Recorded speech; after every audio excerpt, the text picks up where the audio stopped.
Hola amigos y amigas del Garaje Hermético. Hoy día nos encontramos nuevamente en un programa de cuarentena. No, me equivoqué, perdón. De veras que estamos haciendo la transición a un nuevo programa y este programa de ahora en adelante, episodio uno.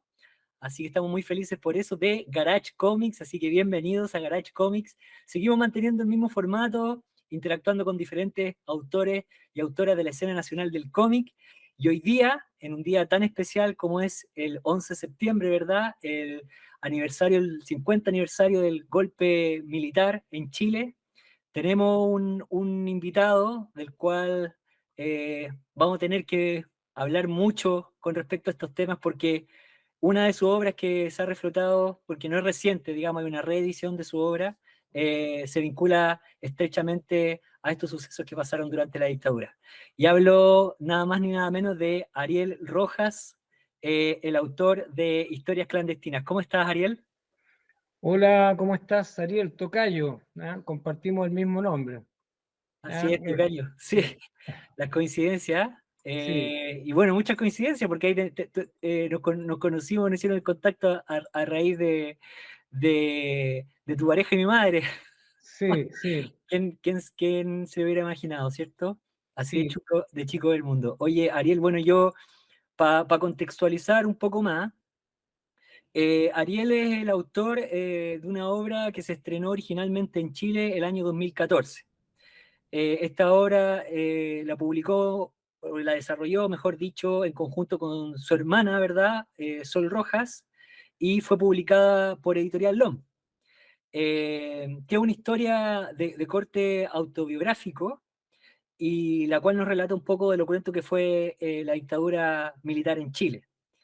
Eh, Ariel, hoy día tu obra nuevamente se empieza a tener visibilidad eh, a raíz de la conmemoración de los 50 años de la dictadura, pero también a raíz de una colaboración que se establece con una editorial que se llama End of the World, ¿verdad? Ya. Que decide empezar a internacionalizar cómic chileno. ¿Cómo ha sido esta experiencia para ti? Porque sinceramente creo que es súper loco que luego de 50 años de que ocurrió la dictadura y luego de más de 6 años de la publicación de tu obra, ¿verdad? Eh, Hoy día recién esté teniendo visibilidad afuera. ¿Por qué crees que están ocurriendo estas cosas? Para eso habría que hablar de Sam Cannon. Sam Cannon es un académico de la Universidad de Luisiana, el cual ha venido varias veces a Chile y estuvo en la cómic de Valdivia. Y bueno, él es un gringo muy simpático, muy progresista, es un amante del cómic chileno. Y él inició junto a su hermano, Christopher, inició una editorial que se llama Ends of the World.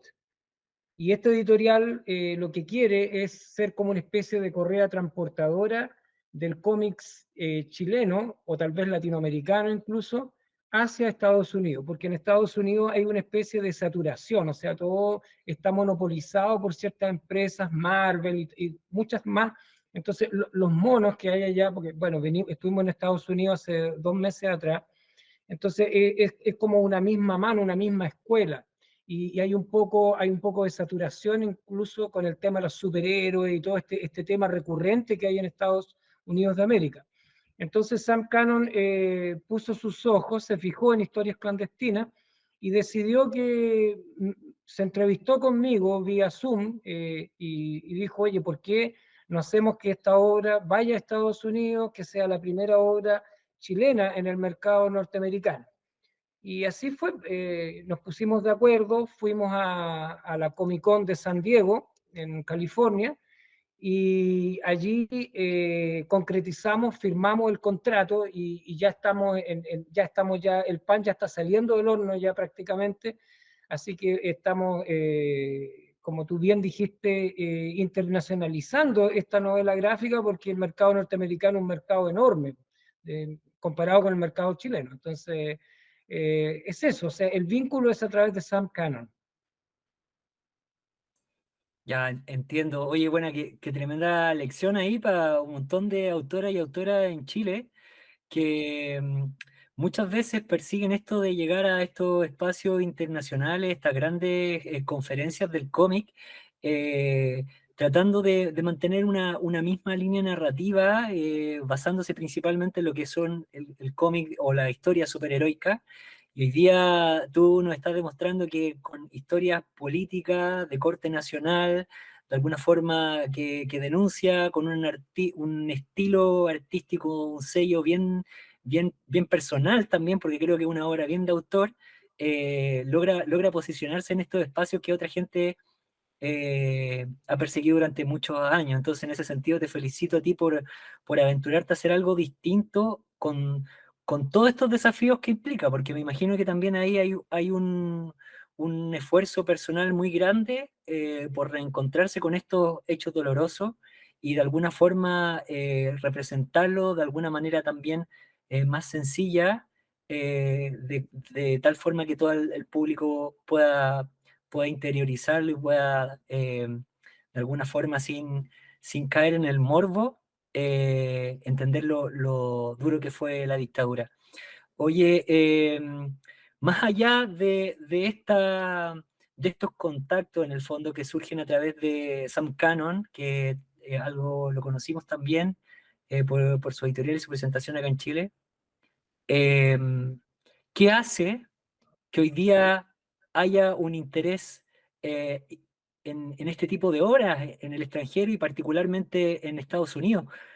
Creo que te escuché en una entrevista que tú fuiste muy claro en ese sentido y dijiste es que como hay un cierto cerco aún comunicacional, obviamente a nosotros nos llega cierta parte del contenido que se produce ahí y tenemos una imagen muy idealizada de cómo es la ciudadanía gringa, pero la verdad es que el ciudadano civil, ¿verdad? El común y corriente que anda dando vueltas en las calles, efectivamente sí empatiza mucho con las cosas que nos están pasando, porque pareciera que esto de los abusos es una cosa transversal, ¿no? Eh, Claro. ¿qué te ha parecido a ti? ¿Cómo fue esa experiencia ahí en Estados Unidos, la Comic Con? Bueno, la recepción fue humanamente extraordinaria. Tuve que hacer un discurso, decidí hacerlo en inglés porque estaba en Estados Unidos de América. No quería hacerlo además que soy profesor de inglés, entonces se dieron las condiciones como para hacer, quise llegar directamente a la vena, como quien dice, o sea, para que no haya un traductor, ¿entiendes? Para que sea totalmente directo. Entonces fue un discurso en el cual yo expliqué lo que es historias clandestinas. This is Clandestine Stories, a graphic novel made by my sister Sol and I. Sol has a PhD in discourse studies and she is a senior lecturer at the University of Queensland, Australia. I'm a photographer and an art teacher in Chile. In this graphic novel, we are both authors and protagonists of our own story. That is why this graphic novel is not fantasy. It is not Hollywood. This is not a cold academic intellectualization. This is the real story of my family who lived in clandestinity in a safe house in Chile for almost 10 years during Pinochet's dictatorship. Historias clandestinas, la vida no es una fantasía, no es Hollywood, es la vida de mi familia que vivió durante 10 años en la clandestinidad, albergando en el seno de su hogar a Hernán Aguiló, el secretario general del MIR, su pareja Pilar Achurra, y en algún momento también Andrés Pascal Allende, sobrino del presidente Allende, quien vivió con nosotros. Entonces, nosotros estábamos sentados sobre un barril de pólvora y nosotros vivimos esa infancia. Yo viví una infancia y una adolescencia de clandestinidad, ya que, bueno, hay mucha gente que la ha vivido alrededor del mundo en regímenes militares, ya sean de izquierda o de derecha. O sea, tú ves el diario de Ana Frank, en el fondo un poco es eso. Así es que el público norteamericano, una cosa es el gobierno norteamericano, el cual tiene sus políticas invasivas alrededor del planeta, y otra cosa es el pueblo norteamericano. Y obviamente la gente que va, la Comic Con es un fenómeno enorme, gigantesco, muchedúmbrico, de miles y miles de personas que van a centros de convención que son absolutamente enormes para las proporciones que hay aquí en Chile, porque se mueve mucha cantidad de personas. Entonces, en la sala donde nosotros tuvimos que hablar, decía Chile under military coup, o sea, military coup, o sea, decía como Chile bajo 50 años del golpe militar, testimonio de los sobrevivientes. Y este título lo puso Sam Cannon, entonces yo hablé en calidad de sobreviviente, porque en realidad lo que nosotros vivimos bien pudimos haber muerto en cualquier momento. Recuerda tú que el 80% de la dirección de los líderes del MIR murió, ya sea por tortura o por enfrentamiento, como fue, qué sé yo, Miguel Enríquez. Entonces, verdaderamente yo tuve que, para mí es doloroso de todas maneras, no es simple hablar de esto. Y bueno, me dirigí al público norteamericano con el corazón en la mano. Sé que suena un cliché, pero fue así. Y verdaderamente hubo, pero de hecho hubo un cerco informativo, porque en realidad eso no se dio a conocer acá. Afortunadamente yo te pasé a ti la grabación, si no es por Marina, mi pareja, que ella grabó desde su celular esto, y un amigo que hizo la traducción abajo al español, no tendríamos este registro, ya porque no quiero dar nombres, pero no se nos dio el registro de lo que ocurrió. También salió un pinochetista furioso entre medio del público, ¿no es cierto? Así que fue todo fue bien Hollywood todo, así que fue bien, y eso le dio más publicidad al asunto también. Entonces, eso fue de esa manera. Y el público norteamericano empatiza contigo, te entiende cuando tú hablas desde tu experiencia, desde el corazón, porque Historias Clandestinas no es una historia que yo voy a estudiar una historia o voy a inventar una historia.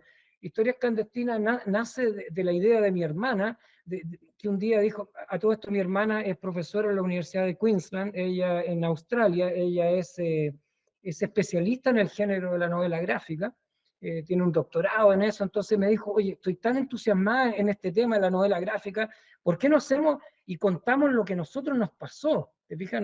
No tuvimos que buscar una historia que al otro lado del océano, sino que fue algo que necesitábamos decir. Y esta novela gráfica es la perspectiva de mi hermana y yo cuando éramos niños. Entonces, esta novela está escrita en un lenguaje sumamente simple, porque en esta novela los hechos hablan mucho más fuerte que las palabras, o sea, los hechos son muy potentes. Ahí habla el día a día de una vida, de una familia que vive en la clandestinidad, cómo tiene que mostrar una chapa al exterior y cómo vive puertas adentro, y todo lo que se desarrolla adentro, que llega al punto de que tú tienes que cavar subterráneos, ¿no es cierto? Porque en caso de allanamiento tienen que las personas vivir en un subterráneo. Así que cosas que, bueno, que son de película para las personas que no lo vivieron, entonces, pero me parece que esto es, en dos palabras, historia de Chile. Esto es parte de la historia de Chile y de muchos chilenos que tuvimos que vivir esta situación.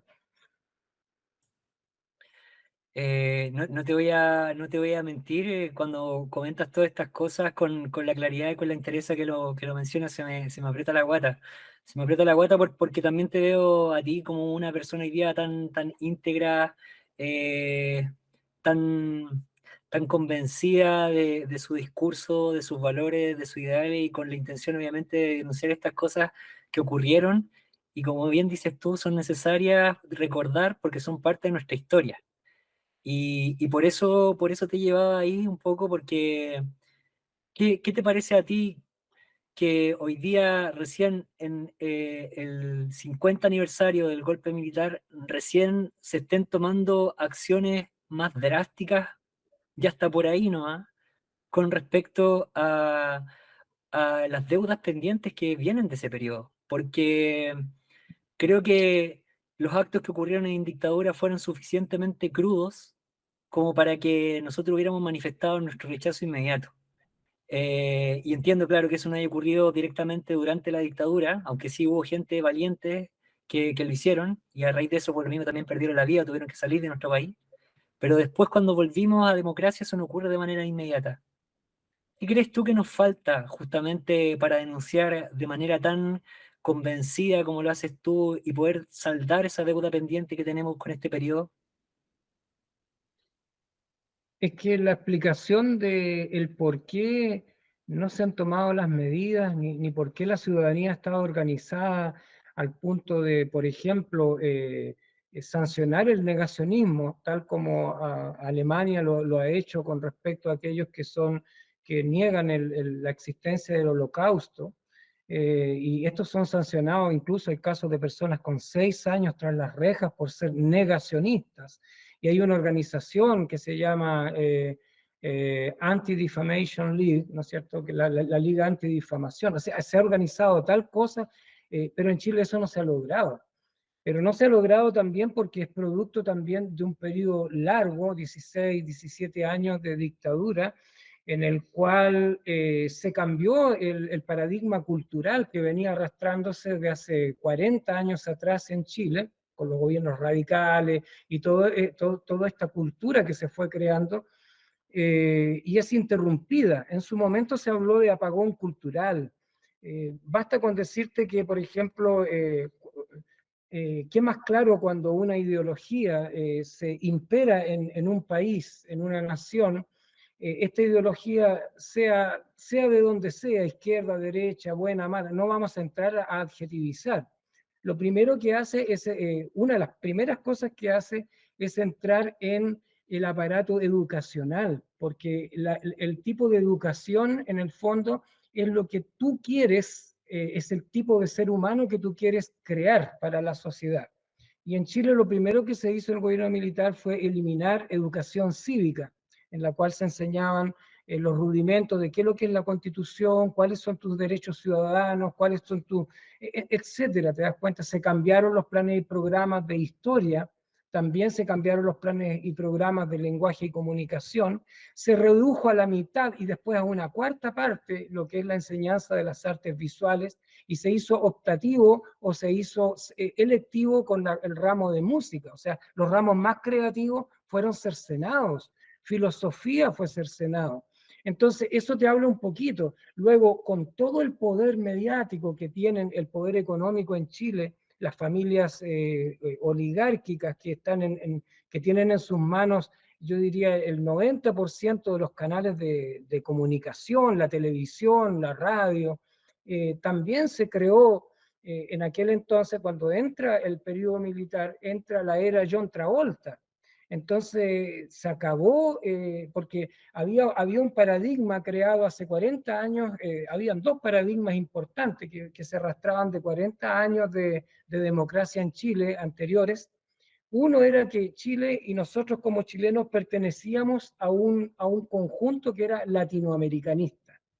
Y de hecho la gente en aquel entonces, ¿no es cierto?, se vestía en forma latinoamericana, se ponía ponchos, ponchos, cosas chilotas, un gorro tipo boliviano, se usaba el charrango, etcétera. Entonces había una identificación con el resto de Latinoamérica. Con la ideología neoliberal, Chile se separa de Latinoamérica y es un país como diciendo, nosotros no pertenecemos a Latinoamérica. E incluso salen algunas personas bastante ignorantes que tienden a menospreciar al boliviano, que tienden a menospreciar al peruano. Y otra cosa que también, otro paradigma que había sido más o menos consolidado hasta la época de Salvador Allende, es el sujeto que tú te concibes a ti mismo, tu individualidad se concibe como un sujeto histórico. Es decir, yo estoy acá porque mis padres, porque mis abuelos, ¿no es cierto?, porque mis bisabuelos o mis tatarabuelos, ¿no es cierto?, son productos ellos de un bagaje social, ¿ya? De acciones y acciones y reacciones sociales. Me gusta más hablar con ejemplo. Por ejemplo, mira, disculpa que te lo diga, pero por ejemplo, mira, una cosa dentro de mi familia, por ejemplo, mi tía Berta, una de mis tías mayores, una familia de estos de 13 hijos, ¿no es cierto?, de origen rural, ¿no es cierto?, profesora de inglés que en sus tiempos, muy fallecida hace tiempo, ella hizo clase en la Maisonnée, Ya, la Maisonneuve, estoy dando el ejemplo para ilustrar este punto. ¿Ah? En la Maisonneuve, que era un colegio, lo que actualmente es como el Campus Oriente de la Universidad Católica, era un colegio muy caro para señoritas. Y mi tía estaba muy molesta porque las chicas tenían muy malas notas. Y un día ella las increpó, las llamó a terreno, diciéndole, ¿qué clase de mujeres van a ser ustedes con estas notas? O sea, y una chica se levantó muy soberbia y le dijo, es que nosotras no estamos estudiando para ir a la universidad, nosotros estamos estudiando para casarnos con un hombre que nos provea. Bueno, yo te hago este paralelo con mi abuela Amanda Núñez, que fue hija de un obrero tipógrafo, de un hombre que leía, un hombre muy culto, obrero tipógrafo, el tiempo de Recabarren, y que le dijo a ella que tenía que estudiar. Y mi abuela fue enfermera universitaria. ¿Te das cuenta? Entonces, en ese tiempo, los ideales de la izquierda eran progresistas y los ideales de las familias más acomodadas eran retrógrados. Actualmente las familias acomodadas, todas las mujeres estudian, pero fueron los pioneros, fueron los ideales de esta, no me gusta hablar de izquierda o derecha, pero pongamos la izquierda, lo que entendemos por izquierda, tenía estos ideales. Entonces, lo que culmina con el periodo de la Unidad Popular, en el fondo, es una forma de ver el mundo también, una forma de ver el mundo en que tú no eres un individuo, oye, yo no me meto en política, la típica frase que quedó atornillada, y cuando la persona dice yo no me meto en política, está diciendo yo soy una persona limpia, soy una persona honesta, soy una persona moral y ética, porque la política es sucia. Todo eso está con subtítulo abajo, ¿ya? Pero en el fondo es una gran ignorancia, porque las personas somos seres políticos y las cosas que una mujer ahora que tiene, ¿no es cierto?, fuero maternal, o si su hijo está enfermo, tiene derecho a tener más meses, ¿no es cierto? Todo eso son conquistas sociales que se las debemos a nuestros padres y a nuestros abuelos.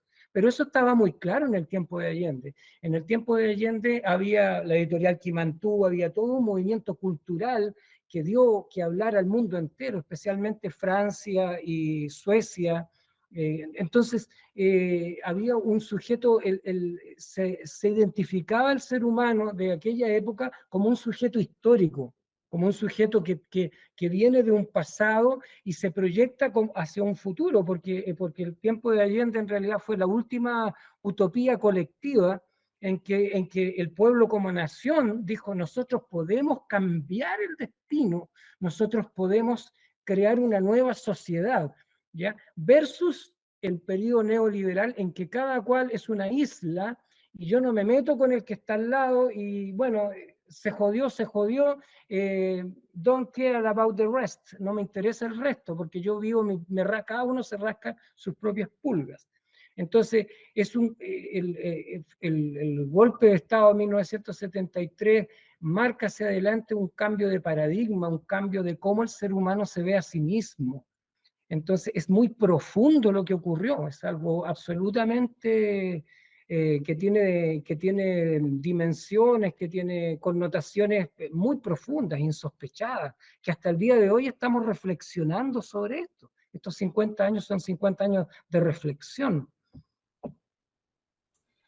Oye, te agradezco el tremendo análisis que hiciste, Ariel, porque, claro, efectivamente, mucha gente se queda con lo político, pero como dices tú, hay también una suerte de revolución a raíz de este proceso histórico que llega quizás a su clímax con el gobierno de Allende y que también habla de un proceso de revolución en lo valórico, en la concepción de las personas, en el trabajo colectivo, en la valorización de nuestra identidad como pueblo latinoamericano. Sí, entonces, más allá de esta anulación, digamos, en lo humano, hubo un retroceso, un borrón en lo cultural, en lo social y en lo valórico también, que la gente muchas veces se olvida. Entramos entonces durante ese periodo en un proceso de congelamiento. Claro, la gente se vuelve más individualista, se vuelve más materialista y se vuelve más consumista. Esos son los efectos de la economía neoliberal en la persona, en el individuo.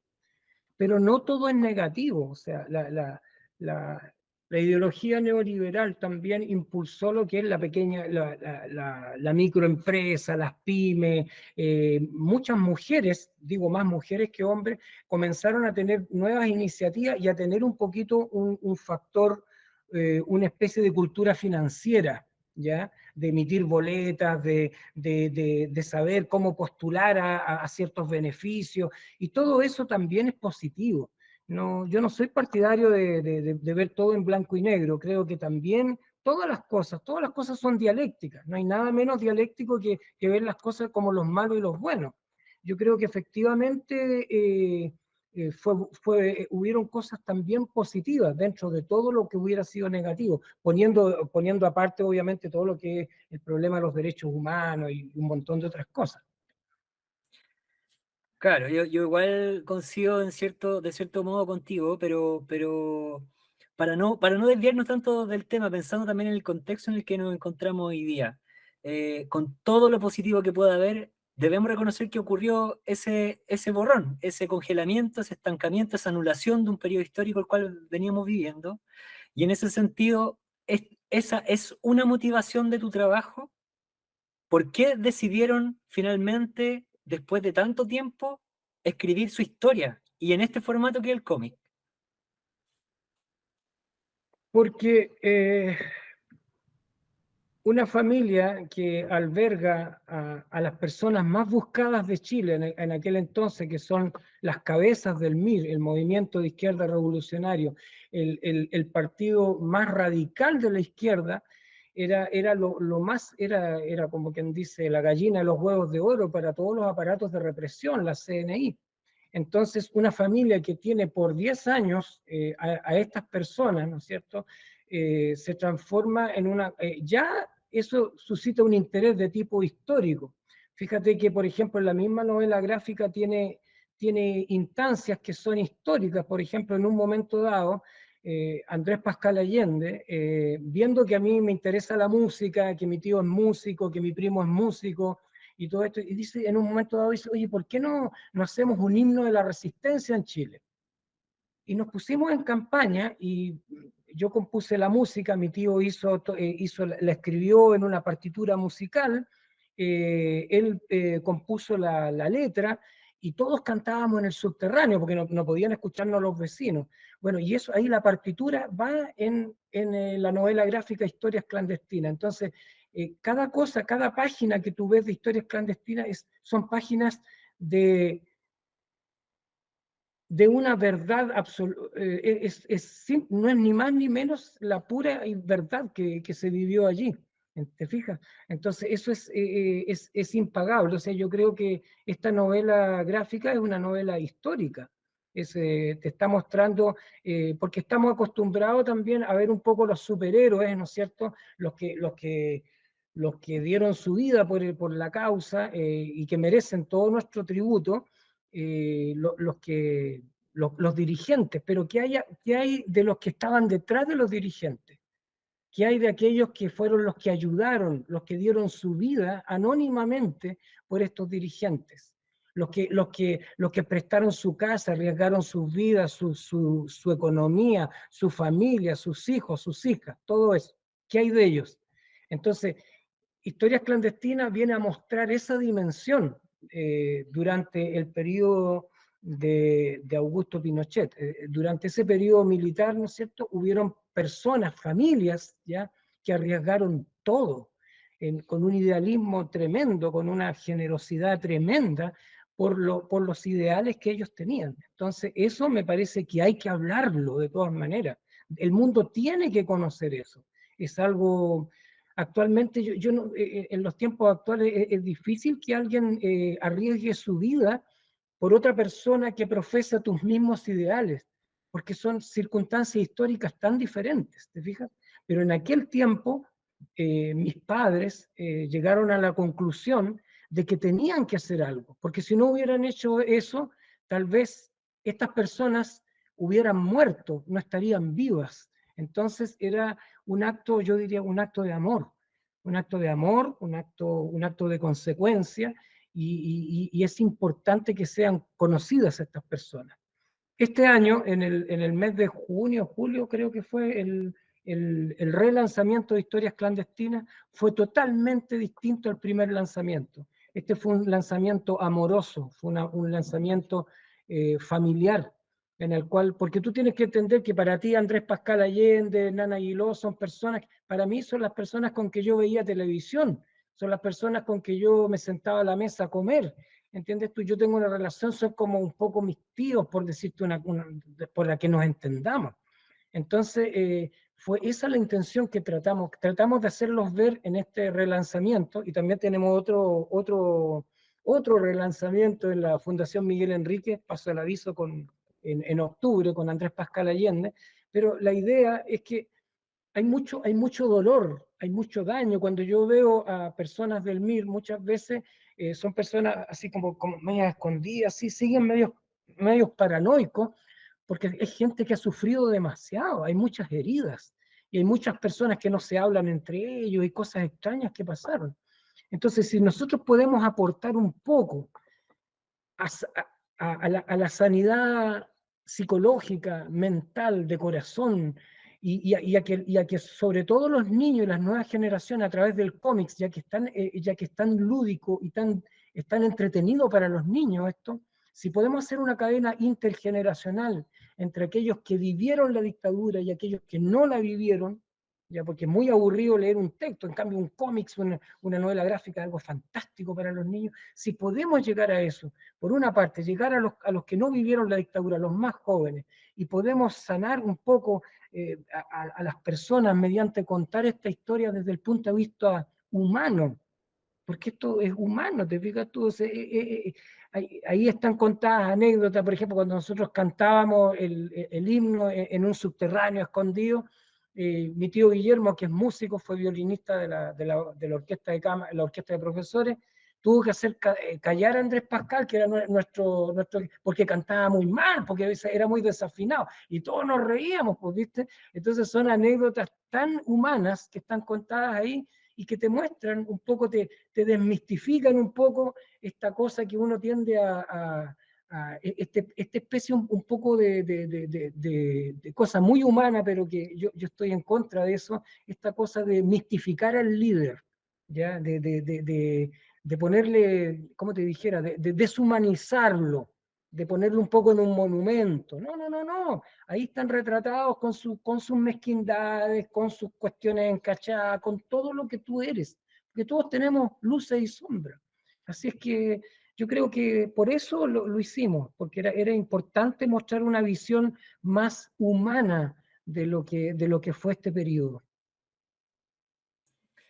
Oye, tremendo, Ariel, gracias por compartirnos todos esos detalles. Me quedo con lo que dices, que efectivamente esto es un gesto de amor, es un acto transgeneracional que busca a través del cómic, ¿verdad? Que es un relato o un medio que justamente tiene esa particularidad que a partir de imágenes y texto, de manera breve, sencilla, lúdica, nos permite transmitir un lenguaje o una historia de manera efectiva a mucha gente de distintas edades.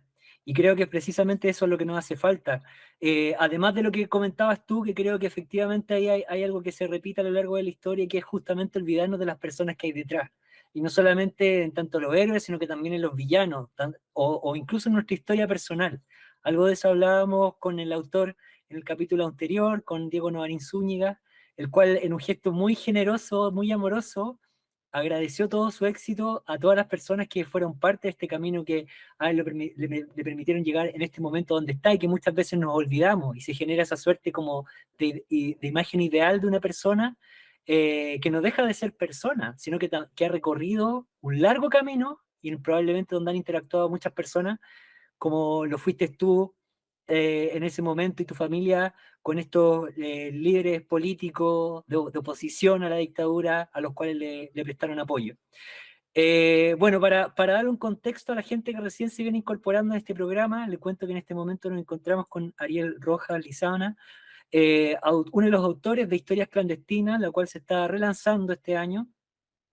Les voy a leer brevemente la descripción que presenta la editorial LOM, que es donde esta obra se encuentra disponible, que dice que Historias Clandestinas es una novela gráfica que relata la infancia de niños que les tocó vivir en una casa de seguridad donde se mantuvo por muchos años una pareja de resistentes a la dictadura militar y que era obsesivamente buscada por la policía secreta de la dictadura cívico-militar de Pinochet. La familia que alberga a esta pareja estuvo muy comprometida con la resistencia. Esta novela gráfica, a través de bellas ilustraciones en blanco y negro, da cuenta de las actividades cotidianas de esta familia y del estado de alerta en que vivían y de los riesgos que enfrentaban cada día, mientras intentaban llevar una vida entre comillas normal en una sociedad completamente anormal. Con un lenguaje simple y conciso, como precisaba Ariel, la historia reconstruye a partir del recuerdo de quienes eran niños en la época, develando el denso y peligroso clima social y político, lo que da mayor relieve al coraje de la entrega y el amor de los que tomaron la decisión de resistir pese a todo. Y bueno, para a las personas que no les queda claro, esta historia está basada en los relatos y vivencias de Ariel, su hermana Sol y su familia. Así que, así como decía Ariel, y como ha pasado a diferencia de otras obras en donde hay una suerte de historia documental, en donde hay un documentalista que muchas veces recopila esta historia sin haber vivido estos hechos, aquí es completamente distinto. Está narrado como Ariel y su hermana quisieron, está dibujado por Ariel y además relata las historias que ellos mismos vivieron durante su infancia. Así que creo que aquí no hay nadie mejor que Ariel en este momento para decirnos cómo fueron las cosas en ese momento. Así que si todavía te cuesta creer que en dictadura ocurrieron estos crímenes y lo terrible que fue para a las familias estuvieran involucradas en política, no vivir en este contexto, échenle un vistazo a la novela gráfica de Ariel y Sol que nos permiten revivir y conocer un poco más de este proceso histórico. Oye, Ariel, muchas gracias por la entrevista. Quisiera ahora profundizar un poquito más en algo que quizás hemos tocado de manera tangencial, que es en cuanto a tus motivaciones y además también tus referentes artísticos en cuanto a historias clandestinas. Eh, en otra entrevista por ahí decías que tu obra estuvo muy influenciada por por el grabado alemán y leyendo acá la reseña de LOM, veíamos efectivamente que dicen que solamente trabajas con el blanco y el negro, pero creo que más que eso, pareciera que tus dibujos lo hiciste únicamente a partir de lápiz Bic. ¿Es así? ¿Por qué tomaste esa determinación? No sé si nos puedes contar un poco más de eso. Claro, el estilo que yo desarrollo en historias clandestinas es una historia, es un estilo de tramas sucesivas, trama sobre trama se va volviendo y eso va haciendo la sensación de volumen y profundidad. O sea, no hay escobillado, no hay gradación de grises a llegar a negro o a blanco, sino que los grises están dados por el entramado. Esto es lo mismo que cuando si tú miras un billete y le pones una lupa, te vas a dar cuenta que no hay grabaciones de grises, sino que son puros entramados. Y esta forma de dibujar es muy antigua, fue desarrollada Hans Holbein, por ejemplo, en Alemania, un grabador alemán, Doré, otro grabador, el que ilustró la Divina Comedia. Si tú miras de cerca, son líneas que van en una dirección, van en otra dirección y van creando la sensación de negro, blanco y la escala de grises. Pero en realidad no hay grises, sino que solamente hay una superposición de tramas. Y bueno, es la forma más lenta que puedes tú pensar de dibujar. Yo me tardé 4 años en hacer este trabajo.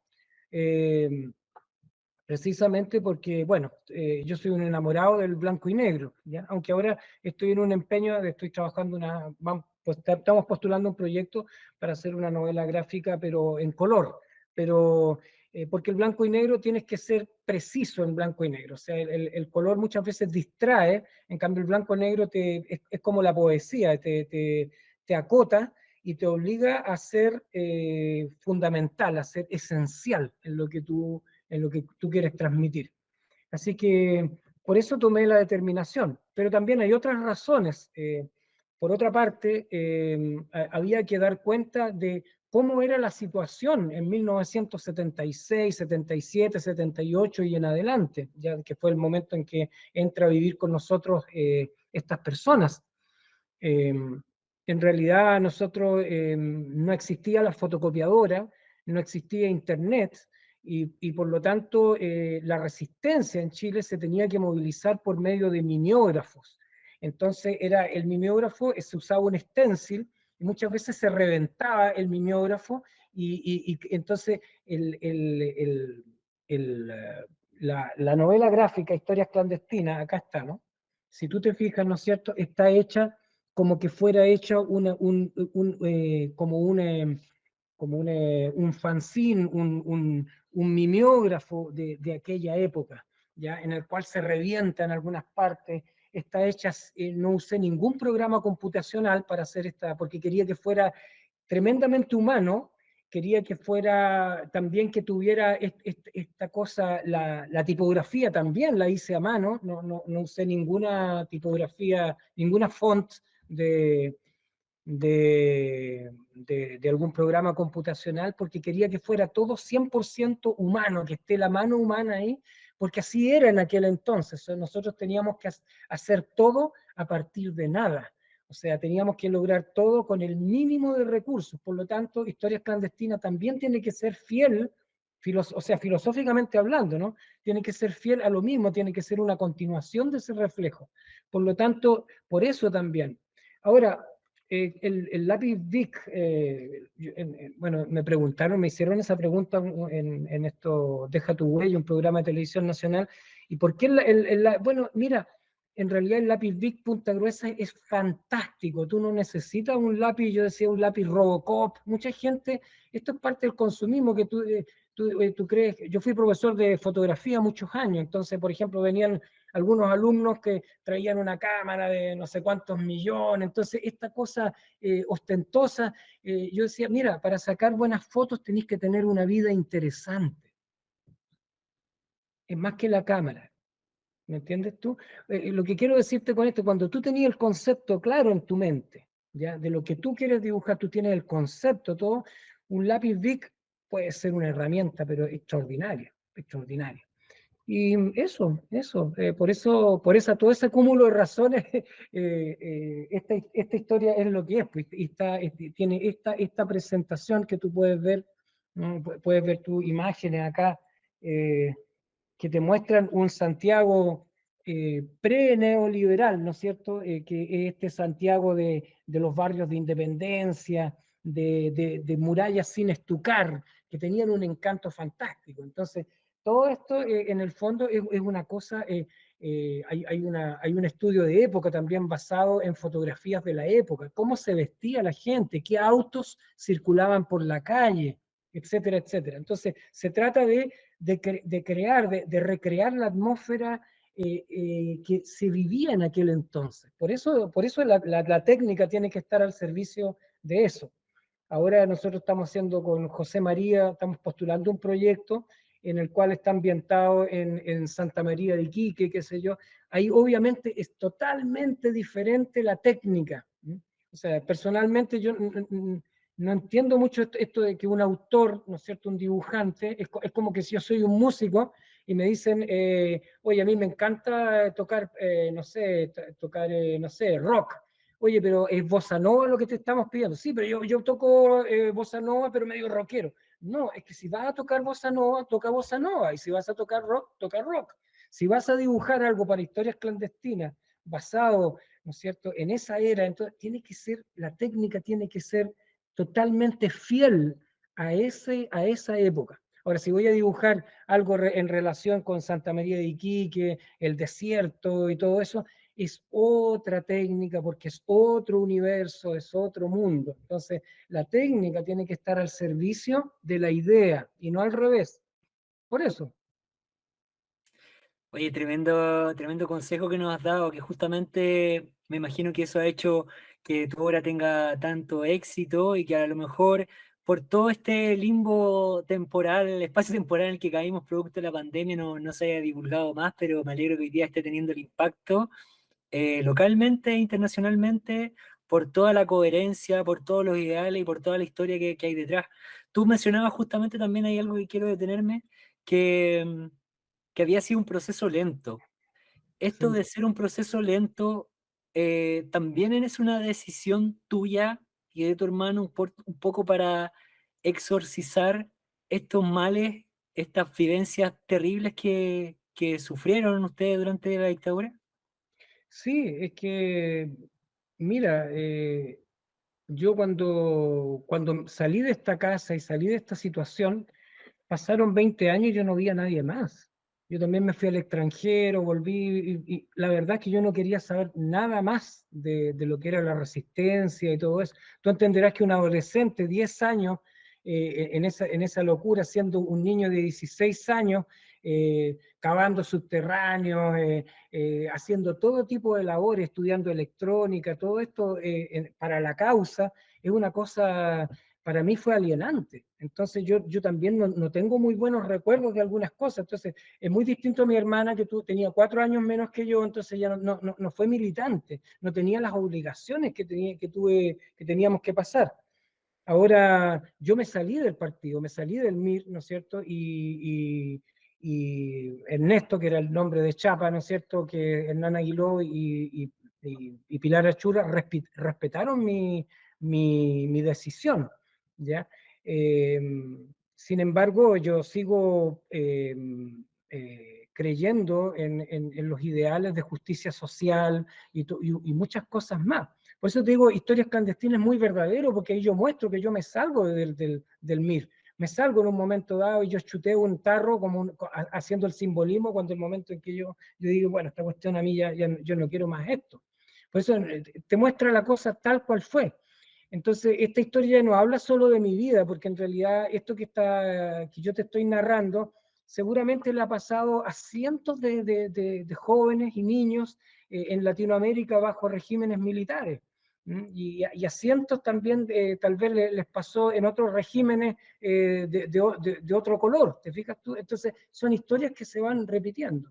Entonces para mí fue doloroso, no quería remover yo esto, fue un poco hacerme un harakiri, ¿no es cierto? Entrar en esa cosa que yo quería olvidar. Pero mediante fueron pasando el tiempo y fui desarrollando la novela gráfica, ocurrió una cosa bien mágica, que es que sentí que esto, estaba como quien dice, yo tenía ciertos traumas con ese pasado, porque es una experiencia muy fuerte, que duda cabe. Entonces yo no quería volver a recordarlo, entonces la novela gráfica me pone el espejo en la cara, ¿te fijas tú? Y estoy obligado a enfrentar ese pasado que no quería enfrentar. Y el resultado fue maravilloso, porque al final fue terapéutico. Pues yo dije, ¿por qué me tengo que poner yo en vitrina de lo que yo viví, lo que vivió mi familia? De un poco eso. Pero después, el pensamiento que me sanó a mí fue cuando yo dije, pero lo que me ocurrió a mí, porque ahora se está haciendo una película con respecto a esto, imagínate, o sea, es más el grado de exposición que tienes tú de tu persona, ¿me entiendes? Tú estás como puesto en vitrina, te sientes como un insecto que alguien pone en un insectario y te mira con una lupa más encima. Entonces yo revertí esa sensación que era un poco molesta, porque un poquito te quita la privacidad, porque me vino un pensamiento, una epifanía, un pensamiento iluminador, que me dijo, como que me estuviera hablando el otro yo, el yo más evolucionado, el alter ego, me dijo, oye Ariel, en realidad no es tanto el foco en ti como persona, como Ariel Rojas Lizana, sino que tú, lo que a ti te pasó, ya, es la historia de miles y miles en el mundo, y a muchos les ha pasado esto. Por lo tanto, lo que a ti te ha pasado, tú eres un arquetipo en esto nada más.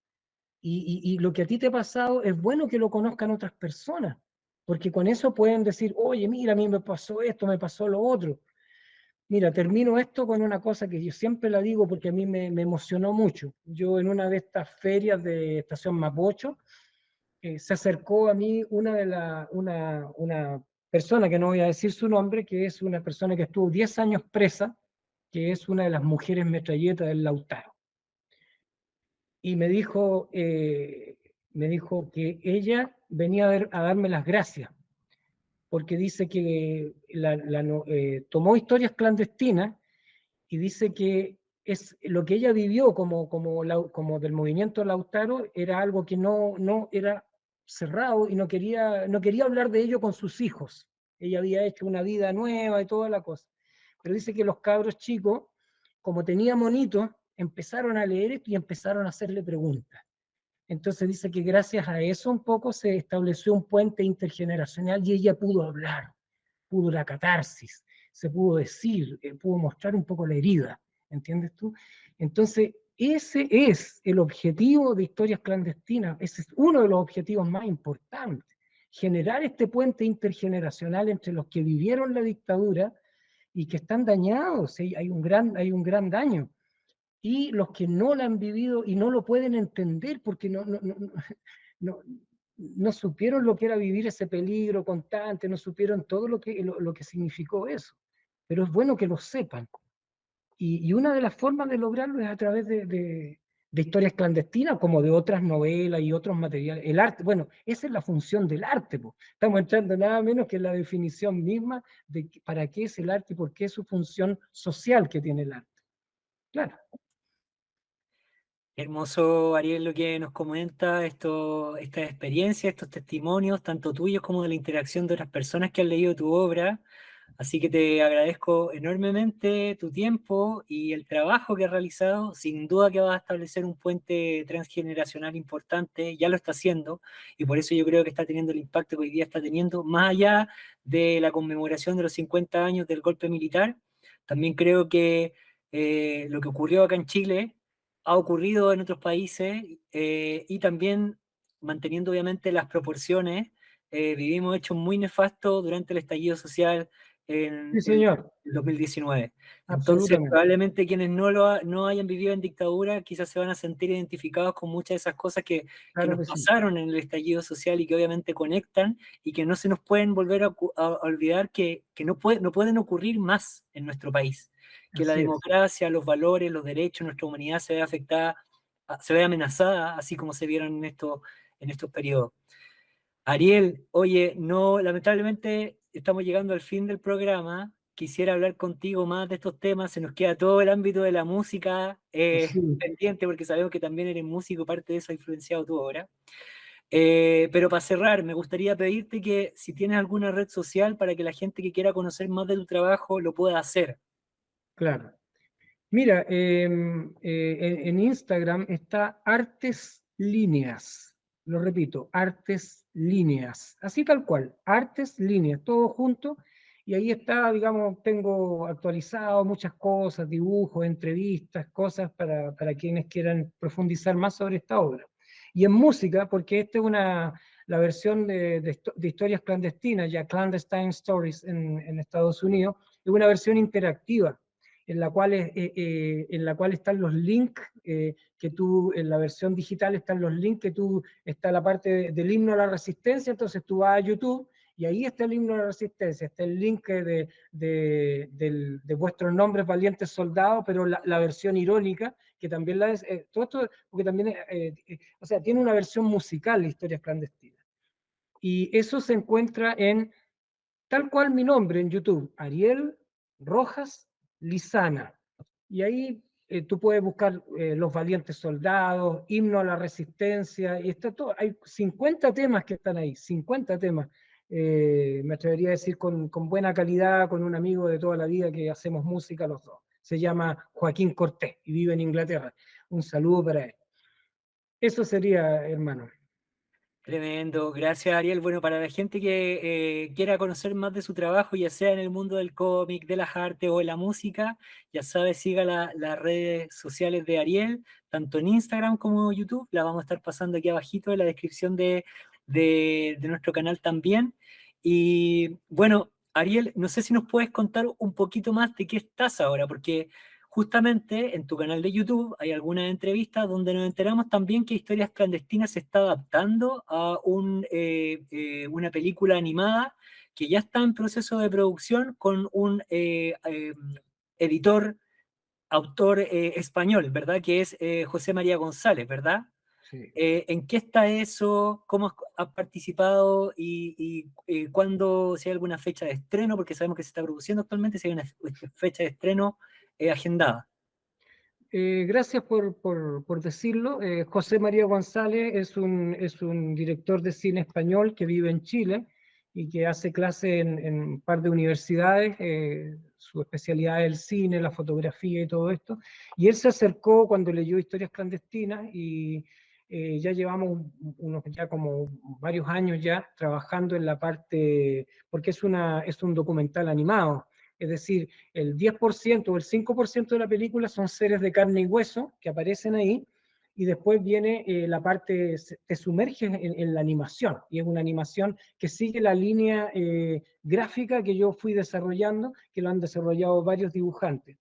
Estamos en un tercio de la película, de la realización, y los dos últimos tercios obviamente se necesita financiamiento, porque estamos hablando de $1.000.000 que uno dice, oye, qué tremenda cantidad de plata. Bueno, eso es lo que valen las películas realmente de animación. Y esto se está financiando, o sea, se están buscando cofinanciadores a través de una productora chileno-sueca y española también, de manera que están en conversaciones para lograr este último tramo de la película. Sin duda que se va a hacer, pero como te digo, a veces las películas, sobre todo las películas de animación, son sumamente lentas, ¿ya? Y bueno, necesitan un financiamiento. Ha tenido un primer impulso a través de los créditos Corfo, a través de algunos concursos que se han ganado, pero falta estos últimos 2 tercios para finalizar la película. Así que si alguien, bueno, no sé, paso la voz por si alguien está interesado en el tema, saber más, se puede contactar a través mío, a través de los canales, y bueno, establecer un contacto con José María González y conocer más sobre esto. Hay también hay un programa de televisión nacional, se llama ¿Cuál es tu huella? ¿Cuál es tu huella? Sí, ahí en ese programa se muestra parte y te mandé a ti también, creo que, no sé si te mandé parte de la película, ya está para que la puedas ver, que el que leyó Historias Clandestinas, cuando vea la película, va a decir, oh, el mismo tipo de dibujo, el mismo tipo de achurado. De eso se trata, o sea, de ser lo más fiel posible a la novela gráfica. Eso sería. Sí, bueno, lo vi y efectivamente es tremendamente respetuoso con la obra original, así que por favor, la gente que esté interesada en el trabajo de Ariel, y no solamente en el trabajo de Ariel, sino que en el desarrollo de la historieta en Chile, que vemos que este último tiempo está siendo muy productiva, sin embargo no está teniendo la salida que quisiéramos para que los autores también pudieran vivir de eso, apoye la historieta nacional, compre la obra de Ariel, y si tiene la posibilidad de asociarse a estos proyectos colaborativos, hágalo también para que, así como fue el trabajo de Ariel en obras clandestinas, como la película, y bueno, y otras tantas producciones que se están haciendo hoy en día en Chile, vean la luz. Y que son obras que tienen mucha de nuestra identidad y que también se distancian de esta narrativa de superhéroes, que no está mal, pero en el fondo el cómic da para mucho más. Y eso es importante dejarlo en claro, porque es una herramienta potente para comunicar, para dejar registro histórico, documental, ¿verdad? Y transmitir estas historias, como bien mencionaba Ariel hace un rato atrás, de manera sencilla y a todas las generaciones. Así que sigan el trabajo de Ariel. Ariel, para la gente que quiera adquirir tu obra también, ¿dónde puede conseguir historias clandestinas o clandestine histories en inglés? Clandestine Stories, Esto, claro, porque el otro es History y el otro es Story, pero este es claro. Story. Ya bueno, mira, para cualquier libro de Loma está en todo Chile, en todo caso, ¿ya? Pero si se puede hacer la compra en línea, que hace poco una amiga mía compró en línea y le salió lo mismo, incluso un poco más barato, no sé cómo lo hacen allí. Y es www.lom.cl.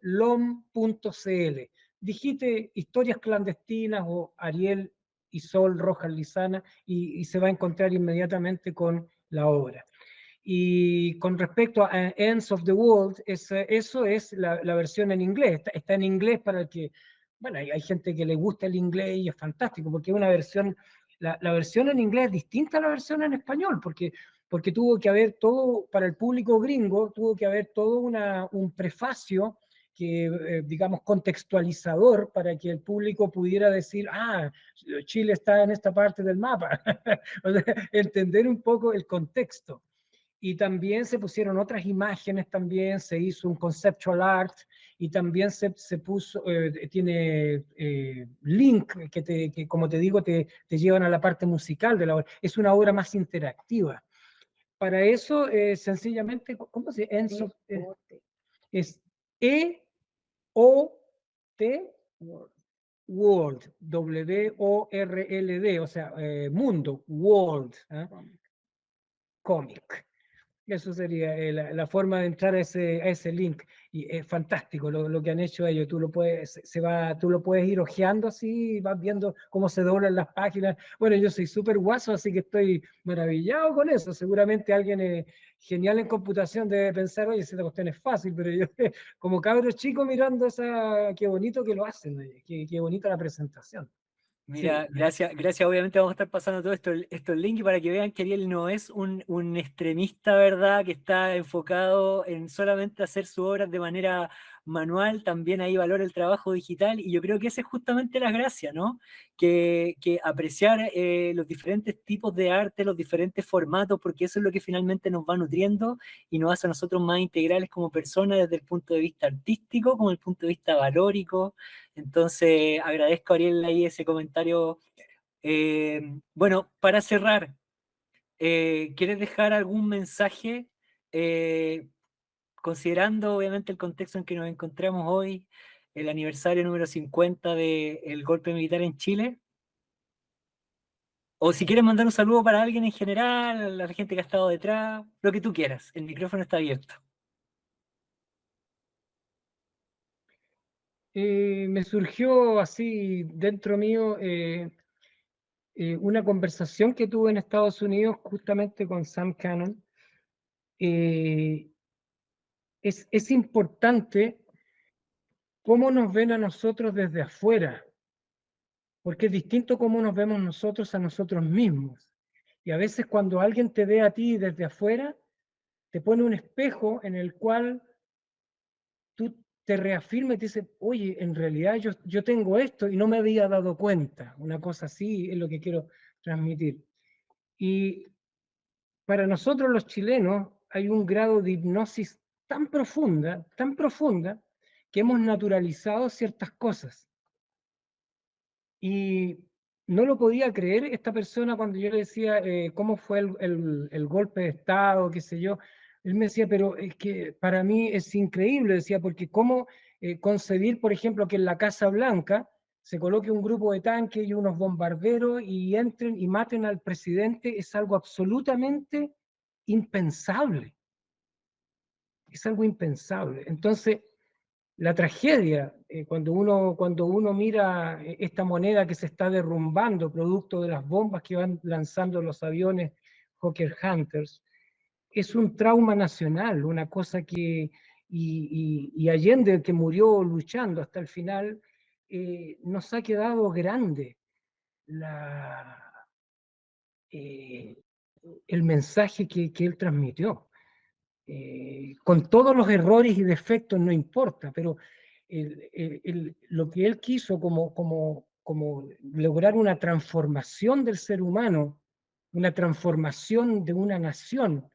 Y cuando una nación, cuando tú ves, por ejemplo, yo recuerdo haber sido un cabro chico, ¿no es cierto? Y me llevaban a las concentraciones, mi mamá y mi papá, y yo recuerdo los ojos de los trabajadores llenos de fe, convicción, alegría, esperanza, una alegría desbordante, un misticismo, porque era un sueño colectivo. Yo creo que de alguna manera fue como la última utopía colectiva tal vez del mundo, porque después de eso viene una desintegración, un desencantamiento de los ideales, ¿ya?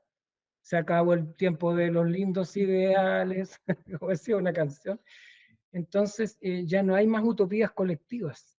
Entonces, esta cosa que ocurrió en Chile, Chile es un país de experimentos sociales, esto que pasó con el estallido social, en que hubo un decir, basta, pero un basta, tal vez incluso yo no estaba tan pobre, no era solo plata, era una sensación de hastío, de que está todo mal, compadre, o sea, está todo deshumanizado, estamos errando el camino, hemos perdido algo profundo, algo que podría ser como el alma de una nación. Entonces es algo profundo lo que se perdió, ¿entiendes? Con el estallido social se trató de recuperar eso. Entonces, lo que dijo el Chicho al final, tengo fe en Chile y en su destino. Eso es profundo. Son palabras que pasan los años y siguen con ecos esas palabras. O sea, cuando hay un eco, es un solo eco, no, es otro eco, pasa el año y van adquiriendo esas palabras, se van resignificando con los años las palabras que él dijo. Entonces yo no te podría decir la palabra final, creo que es una cosa, repetir nada más lo que dijo Allende, con todos los errores, con todas las tonteras que se pudieron haber cometido, pero ese idealismo, esa cosa de por sobre mi conveniencia personal, está el bienestar de los otros, de la humanidad, quiero que mis hijos vivan una vida mejor. Ese tipo de ideales yo creo que, con todo lo malo y todo lo que se ha dicho, que obviamente hubieron muchos errores, pero esa era la idea, la transformación social del individuo, el crear un nuevo ser humano, como decía Clotario Blest, otro grande y bien olvidado, Clotario Blest, un cristiano y anarquista de corazón, un sindicalista. Entonces, ese era el ideal de todos esos grandes chilenos que han habido aquí. ¿Qué gente más grande? Eso, la idea de crear un nuevo ser humano. Yo creo que esa propuesta sigue esa propuesta. Y tenemos que seguir tomando eso. Tomémoslo, no sé, de alguna manera lo tomarás tú con tu programa, lo tomará el vecino, pero nuestros hijos y en quienes podamos influir, eso. Tomemos esta cosa no sé, que las palabras son muy tramposas, entonces no quiero usar muchas palabras. Creo que es más bien eso. Ese es el mensaje. Muchas gracias, Ariel. La verdad es que me emociona escucharte ese mensaje tan profundo, también viniendo de ti, que viviste y pasaste todo esto y lo has compartido también con tu familia y con otros compañeros a lo largo de tu historia. Yo también espero que Chile se reencuentre con su alma. También creo en su esencia y su futuro. Así que nada, pues agradezco esta entrevista. Voy a tomar la posta y a ver de qué manera podemos repercutir en la sociedad. Por lo mismo, también antes de cerrar, creo que no podemos no enviar un fraterno y enorme saludo a las víctimas y a la familia de los crímenes de lesa humanidad durante la dictadura. Ojalá que sigamos haciendo estos ejercicios de memoria todos los días, no solamente cuando ocurran 50 años, ya sea a través de un cómic, de un documental o una conversación entre nuestros amigos, nuestra familia, para, como dice la canción ahí de Sol y Lluvia, para que nunca más en Chile, para que nunca más. Así que con eso quiero cerrar.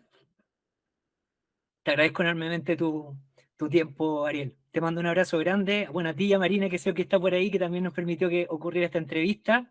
No sé si está por ahí. Acá estoy. Ya pues, Ariel, mucho gusto. Y bueno, vamos a estar ahí atentos al relanzamiento de la segunda edición de Historias Clandestinas de Ariel Rojas Lizana y su hermana Sol Rojas Lizana. Así que a seguir las redes sociales de Ariel. Ariel, un tremendo autor, un tremendo sobreviviente, ¿verdad? Que hoy día con Altura de Miras nos comparte su testimonio para sanar las heridas de Chile. Muchas gracias, Ariel, y nos vemos pronto. Gracias a ti, Ariel, tocayo. Cuídate, que esté muy bien. Hablamos. Firme junto al pueblo. Gracias, chao, cuídate.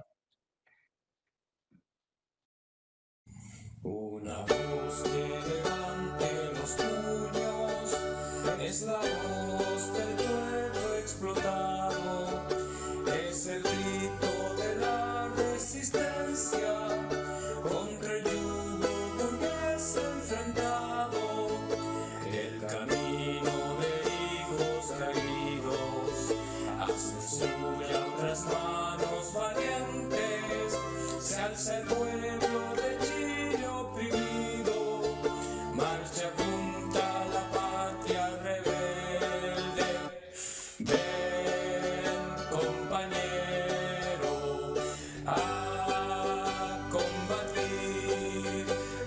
imperio.